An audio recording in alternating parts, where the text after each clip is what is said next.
Welcome back, it's your lousy Florida gardener. First, let's talk about why I chose the Hugelkultur style oriented bed. You know, squirrels running everywhere. I chose the Hugelkultur bed because I knew I wanted a raised bed, so this is just one style of bed that I plan on trying. When I break down and tell you what a Hugelkultur bed is shortly, you'll see that this is not exactly that, it's a derivative of that. My goal was to have raised beds that I could experiment with. Most plants grow in the top foot, which means I don't really need the bottom foot, so it was more of a space saver for me. A true Hugelkultur bed. I believe it was Germany, some people had noticed that out in the old growth woods, they'd find where a log had fell and stuff had piled over it over the years and debris. They noticed how everything growed really well out of that from feeding off of that decaying matter. So they decided to try that effect in beds, and they dug a hole, much like the one that you see in this picture. And they laid the hardwoods on the bottom and some softwoods, and then a layer of some turf that they had cut up would go over the top of that. And then they'd put a mixture of leaves and soil. Then on top of that, a half-rotted compost. Then on top of that, they'd put their topsoil with some finished compost to grow on. So the theory was this stuff would grow down through it over time, it would break down, and it would feed off of the decaying matter underneath, and you could plant along those rocks. Somewhere along the line, that has been took into different type deals and put into these raised beds, mainly for a space saver. That's my main intention. I have lots of hardwoods. I'm going to use mainly hardwoods. Now, when you go to doing some research, I chose not to go with large wood. In the area of the country that I live in, termites have been a consistent problem in northern Florida and southern Georgia and southern Alabama. So from the research I've done, if I stay with hardwoods and I stay with limb-sized products, I should be fine. I'll show you when we get over there how we're going to load the bed. But also in part of that I've changed, we're going to use the limbs in the bottom right here for the woody stuff. We're going to stack them all in the same direction as a bed filler so that they'll compact better. Then we're going to take, and instead of turf, I'm not going to go around and cut my turf up out of my yard. I'm trying to grow a pretty lawn. So I'm going to use a mixture of soil and leaves through that part. And then I'm going to top that off with just some generic soil. You'll see here I got some generic soil. No fertilizer value to it, no building in it really. This is going to be our bottom layer that sits on top of our leaves and our wood. On the top, I don't really have any half-rotted compost,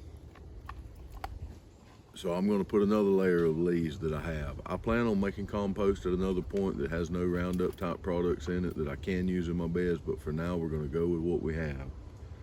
Then on the top, I'm going to put some regular topsoil that come off of my property, and I'm going to mix that with some coconut coir. As I told you, I plan on doing some tests. I'm using the top of the beds is what I'm using. As it compacts, I'll have compost I can put in there. So we'll discuss that when we get over here, and I'll show you a little bit about the basic raised bed. We're not going to get into raised bed design.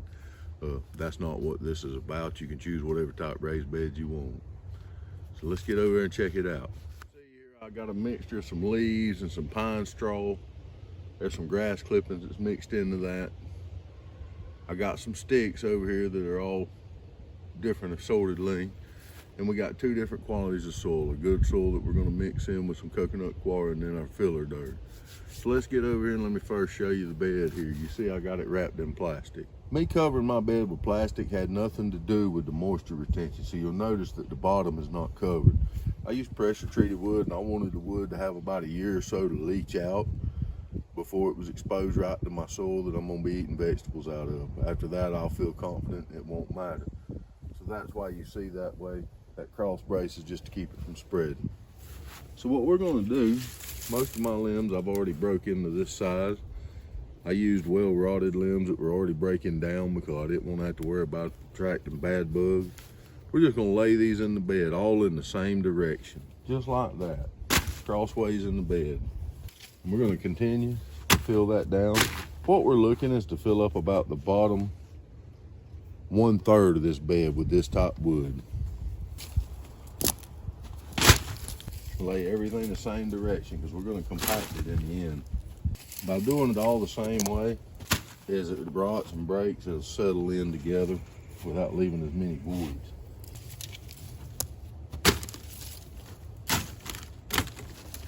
So we've got us a good layer started. If you notice, it all runs in the same direction. Next, what I'm gonna do is just take me a couple boards. These are 1x, something that'll fit in between your spaces. Now let me tell you what we're fixing to do. Ultimately, what in theory should happen is, as this stuff is laying the same way as it breaks and compacts, it should fall into place and create a one mass underneath. So to help that along and to go ahead and compact it, we're going to lay these two boards in here that we can step up in here and we can walk on and kind of help go ahead and compact some of that down. You can see that it's settling right on in. Now you see the empty spot on the edges. I wouldn't worry about that too much. We're going to coat this top layer with a layer of leaves. As this breaks down over time with our topsoil, you'll have to add some topsoil, but that's good. That's perfect for me, because by this time next year I'll have my own compost. I can come in and take out the top layer and re-add to it. You don't see me jump like that very much. Now we'll do the same thing to the other end.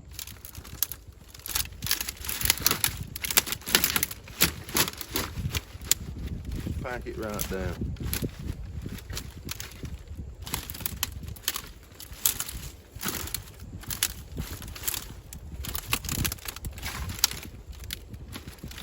So as that rots and decays, it'll settle in. You've also occupied a lot of space in your bed with it. Now you can see what we got here. If you got any limbs that stick up in that top foot where your soil's gonna be, just reach over and push them down as you fill it. You don't want them sticking up to it. So next we're gonna fill this with a layer of leaves. And keep in mind, this is an experiment that we're doing here. We've took something that had already been took and modified, and we're modifying it a little more based on what we got. So just keep that in mind when you're watching these videos as we grow stuff in this particular bed we're gonna grow onions in. So this is an experiment. It's an adaptation of a different process. Now what we're looking to do here is get these leaves in between these voids and around the edges all the way up. What we're looking for in the end is about a 1 to 2 inch layer over the very top of most of this, of just our leaves. So as we go, we're gonna spread it. Our goal is to try to fill those voids as much as possible.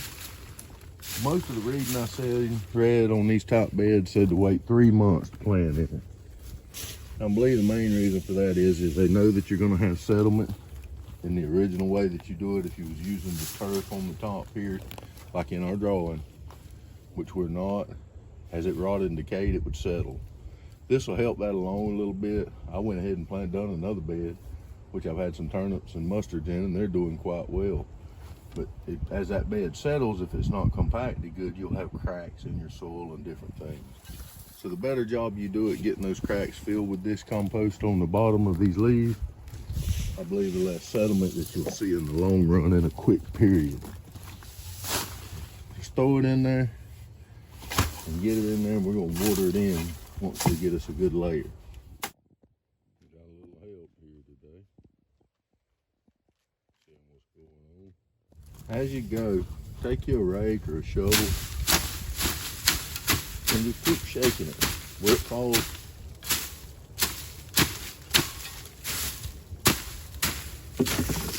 the way you get it down in all them voids, make that wood jiggle, and you'll see it opening up. You want as much down in there, in between all them empty voids as you can get. Can you see how that's opening up? If you look right there at the end of that rake, you can see the holes opening up where it's falling down in between. Leaves work a little better because they're smaller. It's hard for me to get leaves without pine straw in them. Just keep working that around and keep adding until you don't see those voids. We pretty much got it like we want it right there. We're gonna wet that down and see how much it settles. And just put it on a good jet stream, a good strong stream. That way as you're washing it down into those voids. Not sure how well you can see it on the camera, but they are opening up.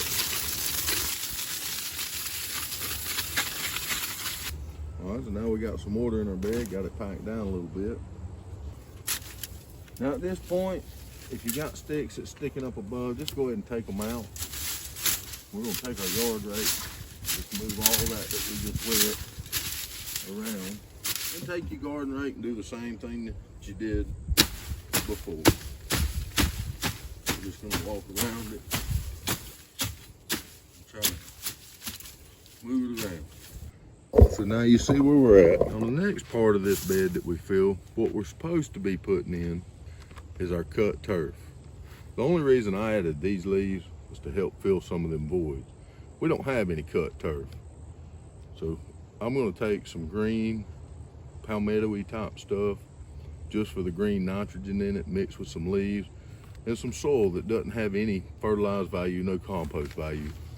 And we're gonna cap that and try to get a good cap and water it in, and we're gonna try to get about a 2-inch to 3-inch stick, maybe even 4 inches on top of that. That'll give some weight and some volume and a base to start building our bed on. Now when you start adding for this layer, remember this is what we're gonna substitute kind of as our cut turf. The finer you can get this green material, the better you are. So if you have access to a shredder, that'd make a difference. There is a little brown in that. I just take a fillet knife, slice it the best I can.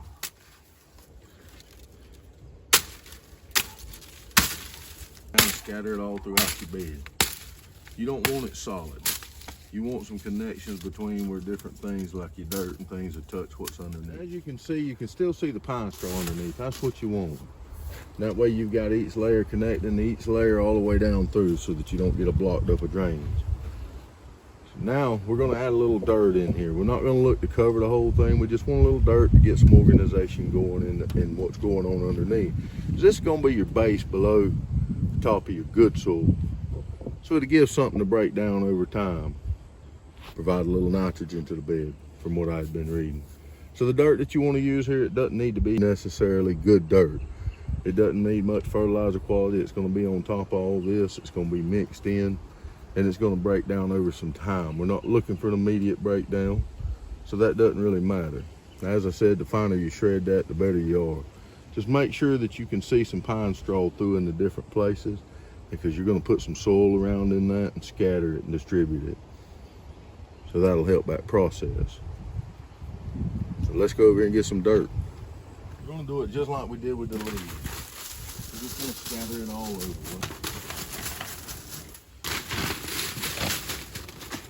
As you're doing this part and you're putting your dirt in for this layer, you want to get it all up in them edges.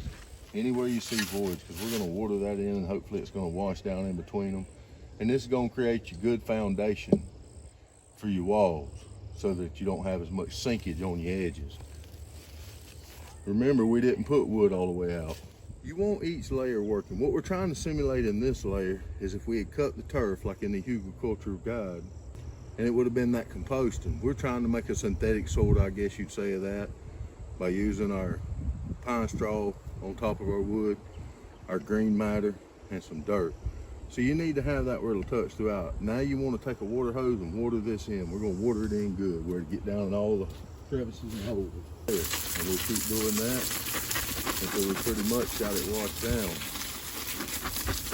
into our below layers. So you just keep working that around, then we're going to add another layer of dirt to keep washing in until we don't see it wash in no more. That's what you want. You want to repeat that process until you got them voids filled. And once you get that first layer of dirt washed in, you should be back looking at something like this. What you're trying to do is get that dirt in all these voids. You're going to keep adding these layers until you get washing it down and them voids are filled and you've got mostly dirt with some green through. Create an environment for beneficial bacteria below our plants that will drift up into our plants as we refill the top with compost and additives throughout the year. But we don't want it to sink. We want it to be a good solid base. And so by putting this dirt in here that's not really valuable and washing it in, it's getting in between them voids. and it's going to help control that sinking process, and it's still going to allow enough room and air, because everything's touching throughout the bed, to allow some breakdown on that and some microorganisms to be able to get into that.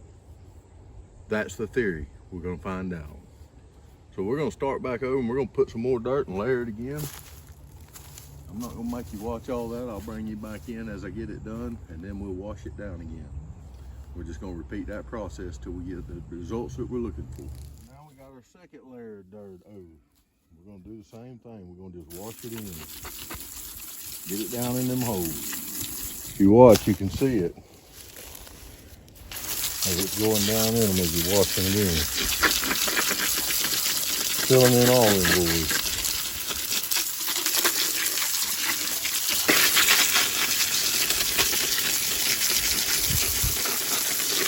We're going to continue this one layer at a time of dirt until we get it to where that don't wash in anymore. This is not our growth section of bed. This is our base.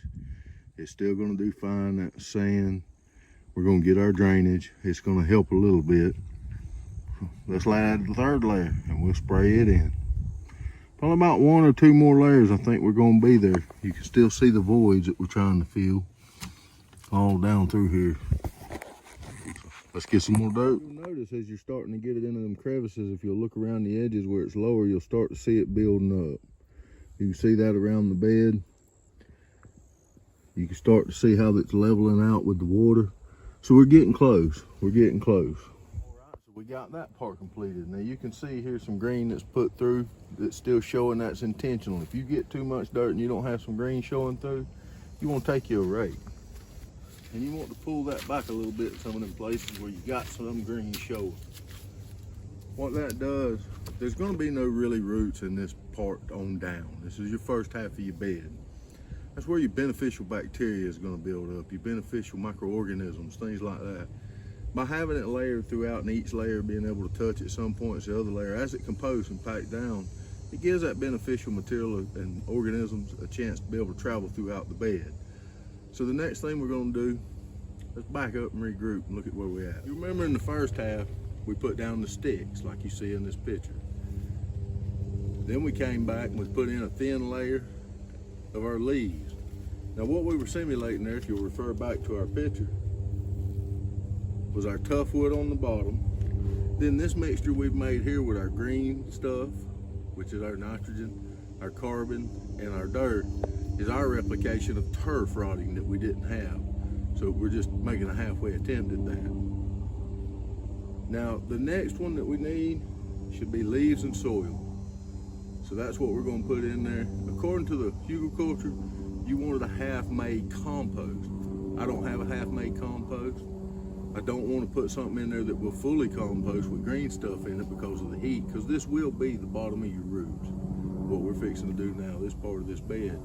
So in exchange for that, being on the cheap end, on the budget end, I'm going to mix some oak leaves with some dirt. I'm not going to use the zero quality dirt like we used here. I'm going to use a mix of that and some topsoil to come off my own property. I do know that my topsoil will grow plants. I've grown in it before. So we're going to, I guess you could say we're building a scratch bin, really from scratch with zero. Nothing bought as far as material in the bed with the exception of the coconut coir that we're going to mix into the top. By next year, I'll be able to come back, take that out. I'm making compost now. I'll have some nice compost that I can use in here. Until then, this will get us started and we'll see what happens. A little something to play with and experiment and give our base time to pack down throughout the winter. I'm going to start now and we're going to put in that layer of leaves right there. So just keep paying attention to this, because what we're looking on now, if you look on that graph, is what should be your half-rotted compost, which is at this section right here. So that's what we're going to do now. We're going to do it the same way. We're looking for about 3 to 4 inches of a finished product in that layer.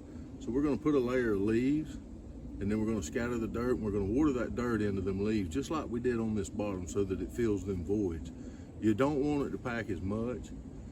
You want to do a little better ratio on your stuff, because we don't want this part packed. Remember, this is where the bottom of our roots will be feeding into once we put our top layer of our finished compost on. So let's get started now. We're going to start here and just start just like we did before with the other materials, and we're going to spread them. If you see any big leaves in this, or big sticks or limbs, you want to pick them out because this will be your root zone. I'm gonna put about 3 to 4 inches on it, and then we're gonna cover it with some dirt and water it in. And just for a reference, we're using 2x12, so we have our base is approximately the height of the bottom 2x12, which is 11 1/4 inches. Now we got us about 3 to 4 inches of leaves and pine straw here. We're gonna switch from the stream over to a shower. We're not looking to pack this or wash this down into anything. We're just looking to settle it and get it wet. We're gonna put about 1 inch of dirt on top of that, wet it good, and then we're gonna put about another 2 to 3 inches of pine straw and leaves on top of that. Put another inch of dirt, and then we're gonna start building our base for our bed, our actual planting media. So let's throw some dirt on that. Now this dirt, even though it's not still real great quality dirt, it is better dirt. By all means, you'd be money ahead to go on down there and buy you some good compost. If that's not money not being an issue. And we're gonna do this the same way. We're gonna put it on shower. We're not looking to beat it in and pack it, we're looking to wash it in. So now we got about 1 inch of soil on our dirt, about 1 inch of soil on our leaves, and still with it on shower. We're just gonna wet it in good. We're not really trying to spray it in and pack it like we were at the bottom. We're gonna do the same process again, and that'll be the end of that layer. That'll give you about 3 to 4 inches roughly in between. This will be the furthest point that some of our roots will reach. Now at this point, you want to really think about this top layer. For me, I have more time than money. I'm going to add just some topsoil off my land, mixed with some coconut coir and some leaves. That's what I'm going to plant in. I'm getting into composting, so by the next go around, I'll have some nice compost to add to my bed next time. But if you don't mind spending a little money and you're interested in doing this same style bed, you'd have been fine to go with all the cheap free stuff up to this point. At this point, you need to pull your wallet out. The better medium that you put in this point up, the better results you're going to have with your product. By product, I mean your vegetables that you're going to grow in this bed. This is going to be the zone where it gets 90% of its nutrients from. Everything underneath you're building for future generations as you're pulling out the soil and adding back to keep those microorganisms and to keep that soil moisture content. So at this point, you need to figure out what you want to grow in your beds if you're going to spend money, and figure out what medium you want, and don't cut corners on that. So you need to really put some thought in that. That's all the time we got for now. Join me in the next video where we're going to mix up. I'm going to show you how on a poor man's budget this medium to go into the top. Will it grow vegetables? I don't know. We're going to see though. That's why I called it a test. If it don't, we'll pull it out, and I'll just have to get off my wallet and go get some good soil until I can get my compost going. We're going to give it a whirl. I'll see you on that next one.